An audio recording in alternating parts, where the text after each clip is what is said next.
And now, it's time for another Dice Tower review with Tom Vasel. Hey everybody, I'm Tom Vasel, and today I'm going to be taking a look at some smaller games that I really did not care for much at all, and explain a little bit about why I didn't like each one. Didn't want to put the effort into a full review for each one, so this is kind of a shorter review of them in case you were interested. But be warned, everything here is not positive, but that's just the way some of these games work. So I'm going to go from order of the one I like the best to the one I like the least. So here we go. First we have Panic Island. So Panic Island is it's a cooperative memory match with a timer. Now, probably for most of you, that automatically makes you not interested. I am amongst that group, but I gave it a whirl, and it's just too messy. It's a little messy cooperative memory game. I just don't know what the point of that is. Then we have No Bluff. Now, you may have seen us play this one live, actually. I think we played it live during a marathon. This one has a really cool premise. Like, I'm offering you some money, and you can offer me some back. And then I roll a die. And for some reason, the rolling a die honestly just ruins the whole game. It's just this whole pushing your luck aspect against luck. Like, there's bluffing, but then there's luck. It's just a bad mashup. It's a cool idea, badly implemented. Monster Farm. I really wanted to like Monster Farm. It's a small publisher. They're trying some neat things where you're collecting resources to get monsters. But honestly, first of all, the rules aren't that fantastic. And it is a collect stuff, turn that in to get monsters, and it just doesn't come together in a cohesive way. And there are lots of games out there where you collect resources and turn them in. And there's a little auctioning and stuff, and the game just feels undeveloped. It feels like it could have been good, but as it is, not a huge fan.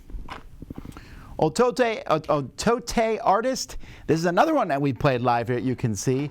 And in this one, you're simply making some sort of thing with your hands, and people are guessing what it is. So it's like any party game. Instead of pantomiming or humming or singing, you're doing something with your hands.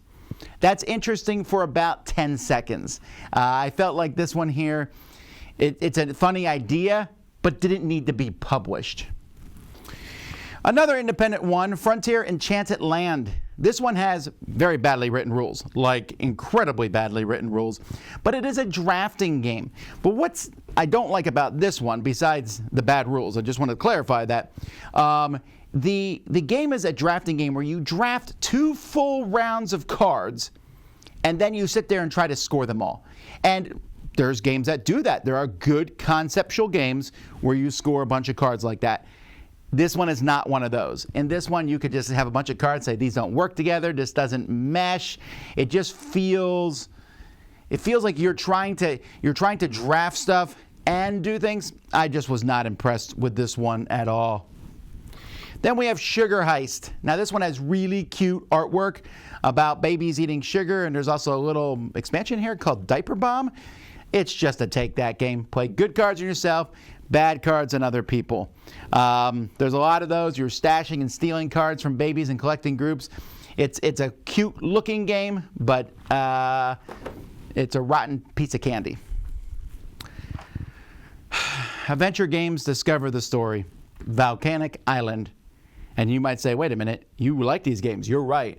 I liked there was 2 of them before. The dungeon I really enjoyed. As generic as that one was, a fantastic, fun, entertaining story. The second one, not as good, but still pretty good. This one is way worse than the other ones. The story starts out interestingly enough, and then just falls to pieces. It's really badly written. As in, it feels like it was translated directly from German to English without anyone fixing it. The formatting of the text, and I thought, okay, I'll skip all that and use the app. And the reading on the app is not very good. There's some really weird leaps of logic. This one's just bad. I really dislike this game, but not as much as I disliked the last game here. The Sherlock Files Volume 2. Although you could throw in Volume 3 or Volume 1. It doesn't matter. It's all the same to me. I dislike this style of deduction game probably more than any other style I've ever played. First of all, I don't get the Sherlock Holmes thing here.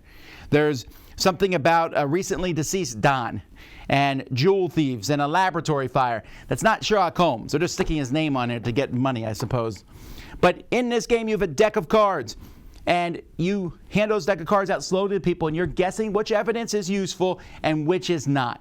If you could spread the whole deck out and look at it all, you could figure out the case. But you only get the deck a little bit at a time. So you are guessing at the beginning, and you lose points for each piece of incorrect evidence that you say is worth noticing. Although at the beginning of the game you don't know, since you shuffle the deck and hand things out randomly, they come up in a random order. The cases are boring. The whole thing, oh, I hate it. I hate it. So there you go, the Sherlock Files. But obviously people like it since Volume 3 just came out. But this is one that is not for me at all. So there you go, folks. Some small games, not a big fan of, but hey, maybe you would like them.